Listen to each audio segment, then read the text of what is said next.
बिस्मिल्लाहिर्रहमानिर्रहीम। अस्सलाम वालेकुम स्टूडेंट।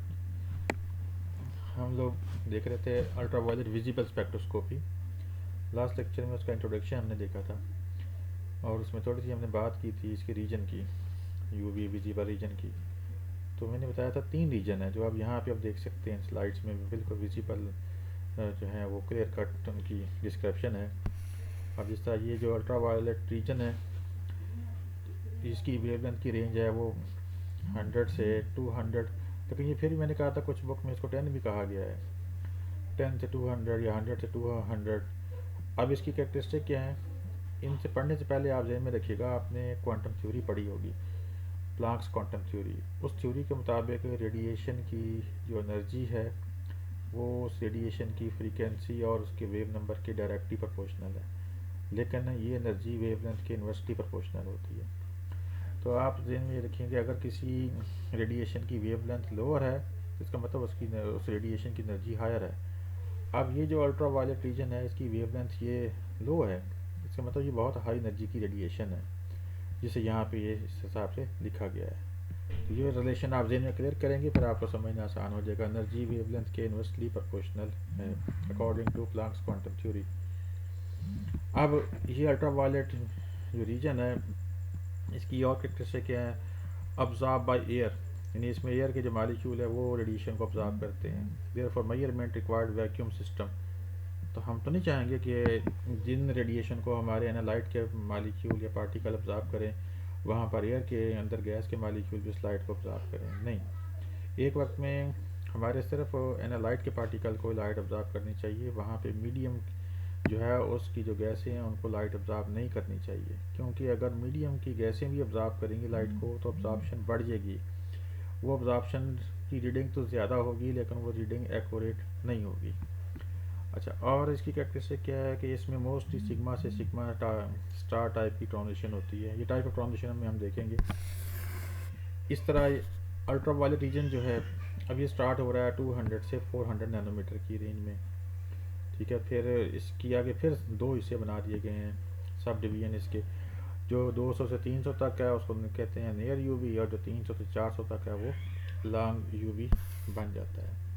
इसमें आमतौर पे इस तरह की ट्रांजिशन होंगी, पाई से पाई स्टार, एन से पाई स्टार, ठीक है। इस तरह के मॉलिक्यूल जो अल्कीन हो गया, एरोमेटिक कंपाउंड्स हो गए, कार्बन ऑयल कंपाउंड्स, उनमें ये ट्रांजिशन देखने में आती है। जो विजिबल हमारे पास रीजन है इसकी वेवलेंथ जो है वो 400 से 800 है। इसकी आप कैरेक्टरिस्टिक क्या है कि ये कलर कंपाउंड जो होते हैं, यानी जो आम लाइट में हमें चीज़ें कलरफुल नज़र आती हैं, ठीक है, वो इस तरह की लाइट को ऑब्जॉर्व करती हैं, यानी it is responsible for colour of compounds. तो मैंने कहा जितनी भी दुनिया में रंग बिरंगी चीज़ें आपको इस वक्त नज़र आ रही हैं सूर्य की रोशनी में, ठीक है, ये सारे कंपाउंड जो हैं इनकी जो डाइज हैं, ये कंपाउंड है वो इसी वो इसी विजिबल लाइट को ही ऑब्जॉर्व कर रहे हैं, उनके अंदर भी इलेक्ट्रॉनिक ट्रांजिशन हो रही हैं। तो उसके बाद होता है कि ये देखने में आता है कोई एक्सटेंडेड कॉन्जुगेशन जहाँ पे हो, मेटल कम्प्लेक्सेस हो गए आपके। तो इसके अलावा ये चार्ज ट्रांसफ़र जो है जिसकी एग्जांपल आ जाती नीचे, ये डी ट्रांजिशन होती है, आपने पढ़ी होगी इनऑर्गेनिक में, ठीक है। इस तरह के कम्प्लेक्सेस के अंदर भी आती है। अब इन तीनों रीजन के जो ट्रांजिशन की टाइप है ना वो यहाँ समअप कर दी गई। देखें वैक्यूम यूवी, ये उसकी वेवलेंथ की रेंज और ये इसकी कैरेक्टरिस्टिक है, इसमें किस तरह का काम होता है, किस तरह की ट्रांजिशन होती है। ये समरी बन गई। आप बेशक ये समरी को तैयार कर लें, ऊपर छोड़ दें, एक ही बात बन जाती है, क्योंकि है ही शॉर्ट क्वेश्चन ही है। अच्छा, अब ये आगे जो लिखा हुआ है यहाँ आपका बहुत इंपॉर्टेंट क्वेश्चन शुरू हो रहा है। Type of electronic transition in UV visible spectroscopy है। तो यहाँ पर मोस्टली 4 तरह की ट्रांजिशन होती हैं आर्गेनिक कंपाउंड के अंदर। एक पॉइंट ध्यान में रखिएगा, हम यूवी विजिबल को जब पढ़ रहे हैं आपकी इंटेंशन, आपकी तवज्जो आपके माइंड में ऑर्गेनिक मालिक्यूल हो, उस लिहाज से हम ये स्पेक्ट्रोस्कोपी जो है वो पढ़ रहे हैं। अच्छा, अब सिग्मा से सिग्मा स्टार ट्रांजिशन है। मैंने लास्ट टाइम आपको कहा था कि एक ट्रांजिशन से पहले आप ज़हन उतना बनाएं कि जिस तरह फर्स्ट ईयर में आपने वो एमओटी डायग्राम बनाई थी ऑक्सीजन की, नाइट्रोजन मालिक्यूल की, जिसमें पी ऑर्बिटल इन्वॉल्व हुए थे। फिर मज़ीद आपने जब बीएस में आए तो इनऑर्गेनिक केमिस्ट्री के अंदर भी आपने कोऑर्डिनेशन केमिस्ट्री के अंदर भी एमओटी डायग्राम बनाई। तो MOT डायग्राम कोऑर्डिनेशन की जो है उसके मुताबिक एक जो कम्प्लेक्स है उसके अंदर 3 टाइप के ऑर्बिटल होते हैं, bonding molecular orbital, non bonding molecular orbital और anti bonding molecular orbital. 3 type मैंने कहा, 3 नहीं कहा, 3 टाइप के। अब हर टाइप के अंदर जो नंबर ऑफ़ ऑर्बिटल्स हैं वो फिर उनकी तादाद वेरिएबल्स होती है, उसको हम देखेंगे कौन कौन सी होती हैं। अच्छा, अब है कि sigma to sigma star transition जो है, इससे पहले आप एक बात देखेंगे कि इन ऑर्बिटल का जो एनर्जी लेवल है ना वो कैसा है। इस डायग्राम को देखें आप, तो इसमें पहली बात एनर्जी ऊपर को बढ़ रही है, आप देखें इस तरह ये आप यहाँ पे देख रहे हैं। अब यहाँ पर ना ये 5 लाइनें बनाई गई हैं हॉरिजॉन्टल वे में। सबसे नीचे जो लाइन है ना ये पोजीशन इंडिकेट कर रही है सिग्मा टाइप के बॉन्डिंग मॉलिक्यूलर ऑर्बिटल।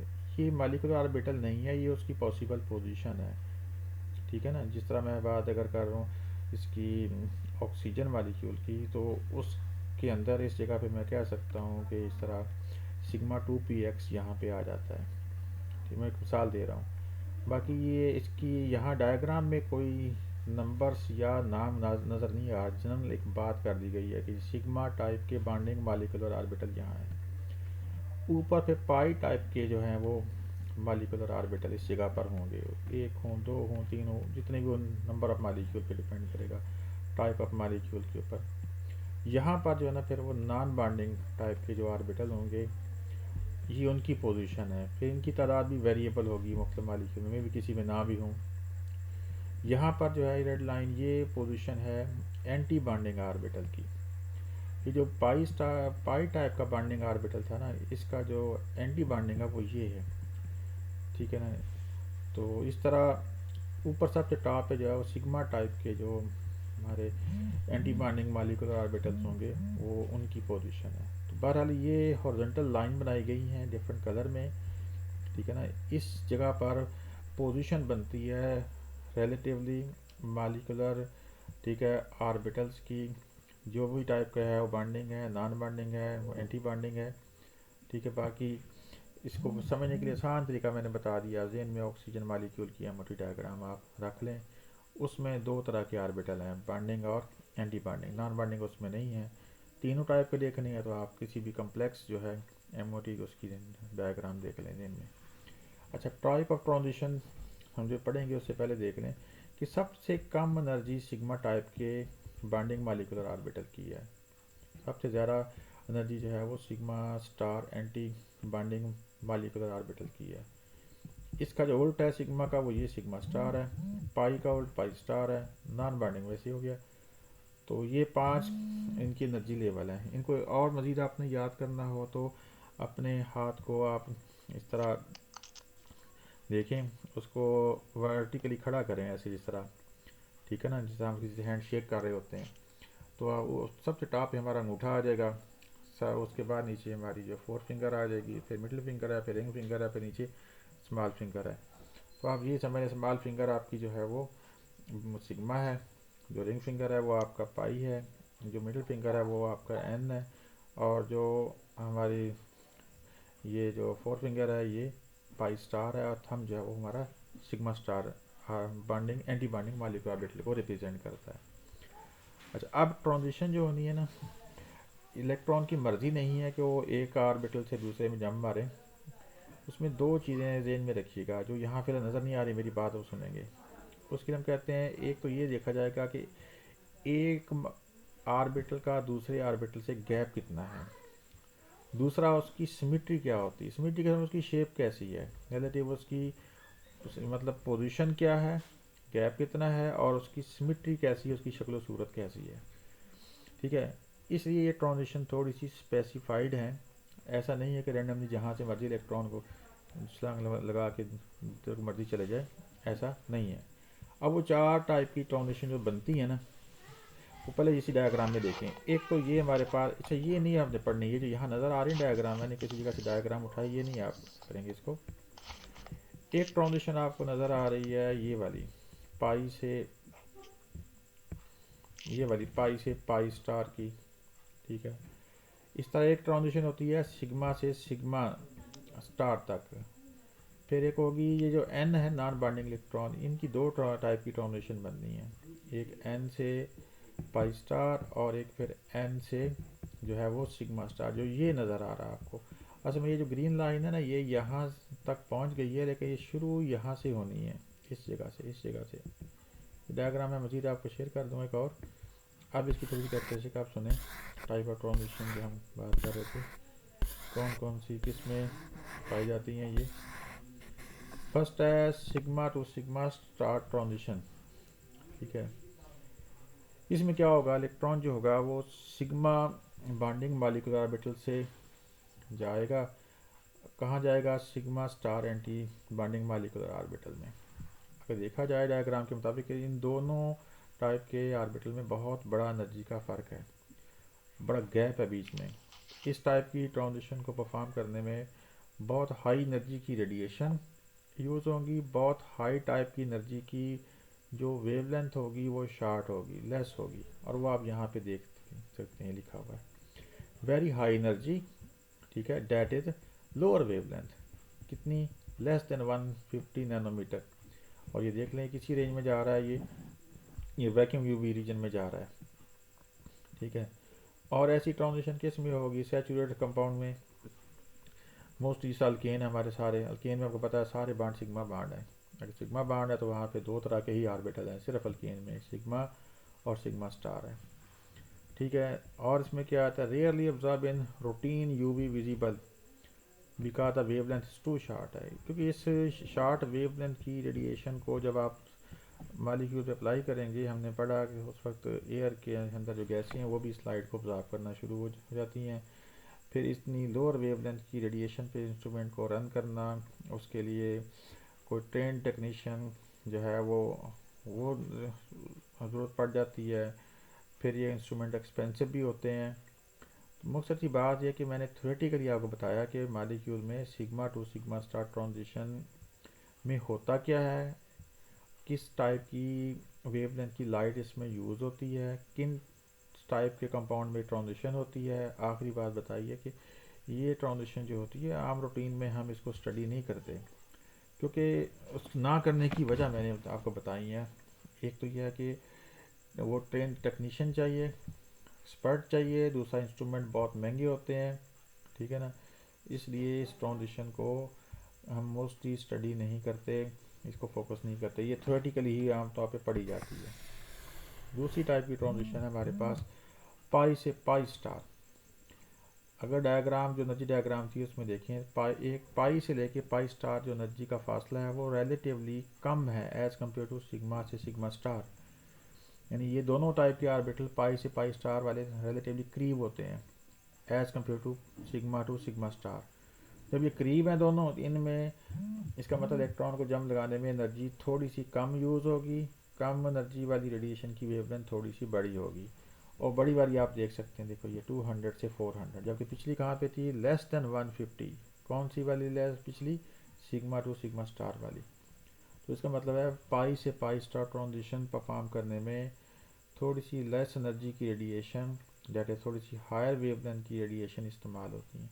अब आपका ये पॉइंट बिल्कुल क्लियर हो जाना चाहिए कि पाई से पाई स्टार ट्रांजिशन में लोअर एनर्जी की रेडिएशन, तो that is relatively higher wavelength की रेडिएशन क्यों यूज़ होती हैं। जवाब ये है, पाई और पाई स्टार के जो दोनों ऑर्बिटल हैं इनके दरमियान जो फासला है, जो एनर्जी डिफरेंस है, जो गैप है वो कम है, जबकि सिग्मा और सिग्मा स्टार के दरमियान गैप बड़ा है।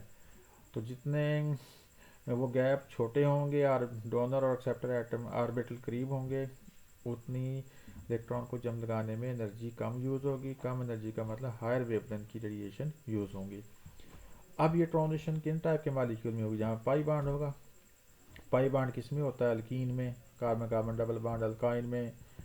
फिर इसका कार्बोनाइल कंपाउंड जितने भी हमारे पास, एल्डिहाइड, कीटोन, कार्बोक्सिलिक एसिड के डेरिवेटिव, जहाँ तो वो तमाम जिनमें सी डबल बाड हो है वो सारे इसमें आ जाते हैं।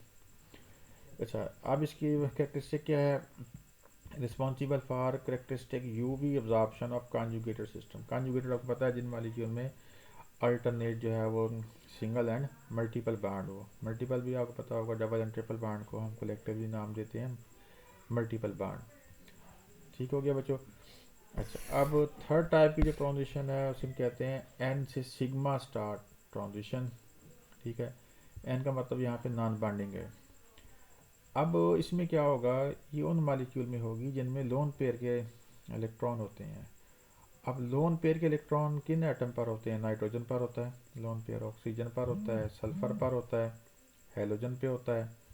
ठीक है, अब वो ये देखो लिखा हुआ है कि किस किन कंपाउंड में होगी, कंपाउंड विद हीट्रो एटम्स, जिन्हों कहते हैं ऑक्सीजन, नाइट्रोजन, सल्फर। ऑक्सीजन की एग्जांपल अल्कोहल्स आ गए, ईथर भी आ जाएंगे ऑक्सीजन की कैटेगरी में, अमाइंस आ गए नाइट्रोजन की एग्जांपल में, सल्फर आ जाता है, सल्फर की एग्जांपल थायोल्स आ जाते हैं, तो यहाँ लिखी नहीं उसने, थायोल जो हैं वो इस कैटेगरी में आ सकते हैं। अच्छा, अब है कि इसकी क्या description, electron in lone pair is promoted to sigma star orbital है। अच्छा, इसकी एनर्जी जो है, इसमें क्या है, इसकी रिक्वायरमेंट जो होती है, इसमें एनर्जी कम यूज़ होती है, lower than sigma to sigma star but higher than pi से पाई स्टार है, यानी कि इसमें 150 से लेके ऑलमोस्ट 250 नैनोमीटर की रेडिएशन यूज़ होती है। ठीक हो गया बच्चों। मतलब आपने लॉजिकल रीजन में सोचना है बैठ के कि कौन से मालिक्यूल ऐसे हैं जिनमें ये एन से सिग्मा स्टार टाइप की ट्रांजिशन होती है, वो मालिक्यूल जिनमें लोन पेयर वाले एटम हों। अच्छा, और साफ ज़्यादा लोन पेयर वाले एटम है उसका कम से कम एक बॉन्ड तो सिग्मा होगा ना। वो तो आपको पता है, जब भी कोई एटम कोवलेंट बॉन्ड बनाता है उसका पहला बॉन्ड सिग्मा बॉन्ड ही होता है। अच्छा, उसके बाद एक और यहाँ लिखा हुआ है weak absorption due to forbidden nature. अच्छा, तो हम ये जो पढ़ रहे हैं ये इलेक्ट्रॉनिक ट्रांजिशन की टाइप पढ़ रहे हैं। ये फॉरबिडन का मतलब क्या हुआ, मतलब ममनुआ, जिसको रोका गया हो। ये फिर नेक्स्ट लेक्चर में बताऊंगा कि ये ट्रांजिशन जो होती है इसको हम फॉरबिडन ट्रांजिशन कहते हैं। क्यों कहते हैं, मतलब ये इसके होने के चांसेस कम होते हैं, इस चीज़ को कहा गया फॉरबिडन, लेकिन ये अगले लेक्चर में हम देखेंगे। नेक्स्ट हमारे पास ये फोर्थ टाइप है N shape pi star transition है। ये किन मालिक्यूल में होगी? एन का मतलब वही है लोन पेयर वाले एटम, लेकिन अब फ़र्क ये होगा कि यहाँ अगर लोन पेयर वाला एटम जो है उसका पाई बाड भी बना हुआ हो, डेफिनेटली पाई से पहले सिग्मा भी बन चुका होगा। यहाँ जिस तरह एग्जाम्पल देखिए कार्बोनाइल, यहाँ पे आप क्या है, ऑक्सीजन पे लोन पेयर है, ऑक्सीजन का पाई बाड भी है। अच्छा, कलेक्टिवली मैं कहूँगा और से सुनना, ये ऑक्सीजन एटम ये जो है इसके अंदर इसका कार्बन से डबल बॉन्ड है। यहाँ पर चारों तरह की ट्रांजिशन पॉसिबल हैं, सुनना गौर से। कार्बन ऑक्सीजन का सिग्मा बॉन्ड है, ये नीचे वाला बॉन्ड जो सिग्मा है, इसका मतलब इसमें sigma to sigma star transition भी होती है। यहाँ पाई बॉन्ड भी है, इसका मतलब यहाँ पे पाई टू पाई स्टार ट्रांजिशन भी है। अब आ जाए ऑक्सीजन पे लोन पेयर है, लोन पेयर की वजह से ये दो तरह की ट्रांजिशन करेगा। पहली पॉसिबिलिटी है लोन पेयर के इलेक्ट्रॉन चले जाएं पाई स्टार में, वो बन जाएगी एन से पाई स्टार ट्रांजिशन। या फिर फोर्थ क्या है, लोन पेयर के इलेक्ट्रॉन चले जाएं सिग्मा स्टार ऑर्बिटल में, तो वो बन जाएगी फिर एन से सिग्मा स्टार ट्रांजिशन है। अब इसमें नाइट्राइल शामिल हो जाते हैं, यानी कार्बन नाइट्रोजन ट्रिपल बॉन्ड, तो वहाँ भी आप देखें carbon triple bond nitrogen, nitrogen पे लोन पेयर है। एजो कंपाउंड, एजो क्या होते हैं, जहाँ जिन कंपाउंड में नाइट्रोजन नाइट्रोजन का डबल बॉन्ड होता है, ये डाइज होती हैं मोस्टली हमारे पास। तो बाकी लिखा हुआ है कि absorption is weak compare to pi से पाई स्टार, यानी ऐसी ट्रांजिशन के होने के चांसेस कम होते हैं, प्रोबेबिलिटी कम होती है, इसलिए कहा कि ये इसकी अब्जॉर्प्शन वीक है। ये बात हम आगे हम पढ़ेंगे फिर। एक और टाइप की ट्रांजिशन है जो कि मोस्टली इनऑर्गेनिक कंपाउंड के अंदर होती है, जिसे हम कहते हैं चार्ज ट्रांसफ़र ट्रांजिशन, सीटी। इसमें कीवर्ड क्या होता है हमारे पास, electron move from donor group to acceptor group. पढ़ते हुए आप इनऑर्गेनिक केमिस्ट्री को ध्यान में रखें, लिगेंड के ऊपर इलेक्ट्रॉन होते हैं, लिगेंड जो है वो इलेक्ट्रॉन जो है वो मेटल के वैकेंट ऑर्बिटल को प्रोवाइड कर रहा होता है, यानी वीबीटी का जो कंसेप्ट है ट्रांजिशन मेटल कम्प्लेक्सेस का, उसको ध्यान में रख के इस लाइन को पढ़ें। तो उसमें ऐसा ही है कि लिगेंड अपने लोन पेयर के इलेक्ट्रॉन मेटल के वैलेंस शेल के जो खाली ऑर्बिटल होते हैं उनके साथ शेयर कर रहा होता है। ठीक हो गया बच्चों। बाकी आता है इसकी क्या है कि कैन बी विजिबल और nearly UV depending on donor acceptor strength है। फिर उसमें कैसे पाई जाएगी, complex aromatic donor acceptor system होंगे। ठीक है, आपने पाई एक्सेप्टर पढ़े होंगे शायद, ठीक है, उनमें भी ये ट्रांजिशन आ जाती है, मेटल ट्रांजिशन मेटल कम्प्लेक्सेस, ये मिसाल आपको दी है। अब इनमें क्या है, give and tense that is higher molar absorptivity in visible range. Higher give and tense का मतलब यही है कि ये ट्रांजिशन बहुत ज़्यादा परफॉर्म होगी, इसकी होने की प्रोबेबिलिटी बहुत ज़्यादा होगी। जैसे पीछे वर्ड आया था लोअर प्रोबेबिलिटी ट्रांजिशन, यहाँ वर्ड है हायर प्रोबेबिलिटी, यानी इसके होने के चांसेस क्या हैं, वो ज़्यादा हैं। अब ये चारों टाइप की ट्रांजिशन यहाँ हमें नज़र आ रही, देखें सिग्मा से सिग्मा स्टार जो है वेरी हाई एनर्जी चाहिए इसमें, ठीक है। अल्कीन में होती है, पाई से पाई स्टार है, ये इस वेवलेंथ में होती है, ये इस टाइप के कंपाउंड में होती है, इनको आप सब देख सकते हैं, ठीक है, और अपने माइंड में रख लें। बाकी ये जो डायग्राम है इसको थोड़ा सा दोबारा देखेंगे आप, हमने वो डायग्राम पढ़नी जो हमारे सिलेबस के साथ रिलेटेड है। एक बनती है सिग्मा से सिग्मा स्टार, यानी आप इसको, ये जो है ना, ये जो नीले वाला एरो हेड, इसको इसके साथ ही पढ़ें, यानी यहाँ से इसको शुरू कीजिएगा, यहाँ से ऐसे। आपके पास जो यूनिस की जो बुक है उसमें सही बनी हुई डायग्राम, उसमें देखना नहीं, यहाँ से लेके ऐसे बिल्कुल ये यहाँ तक सिग्मा से सिग्मा स्टार है, और फिर अगली पाई से पाई स्टार, वो ठीक है, उसने सही बनाई हुई, पाई से पाई स्टार है। फिर एक है एन से पाई स्टार, ये वाली सही बनी हुई है, ठीक हो गया बच्चों। फिर ये है एन से सिग्मा स्टार, और उसके लिए इस लाइन को आप यहाँ पे दोबारा यहाँ से शुरू करेंगे, ये नहीं यहाँ पे आने, ये ट्रांजिशन नहीं है, ठीक है ना, जो लिखी हुई एन से पाई। बाकी ये चार तरह की जो मैंने आपको बता दी हैं, आप इनको देखें, लेक्चर भी सुने, इस लेक्चर को सुनने के अलावा ना आपके पास यूनिस की बुक है, वहाँ से इसको ज़रूर आपने वर्ड बाय वर्ड पढ़ना है, समझ के पढ़ना है, रटा नहीं मारना। फ़िलहाल इधर नहीं जाना कितना याद करना है, ठीक है। आपने ये समझ लें यूनिस की बुक का एक एक लफ्ज़ आपको क्लियर होना चाहिए, पढ़ेंगे आपको खुद अंदाज़ा होना शुरू हो जाएगा शॉर्ट है या लॉन्ग है। वैसे जो लॉन्ग क्वेश्चन है वो एक ही आया है अभी, टाइप ऑफ इलेक्ट्रॉनिक ट्रांजिशन है, बाकी जो कुछ भी है वो सारे इसमें शॉर्ट क्वेश्चन ही थे।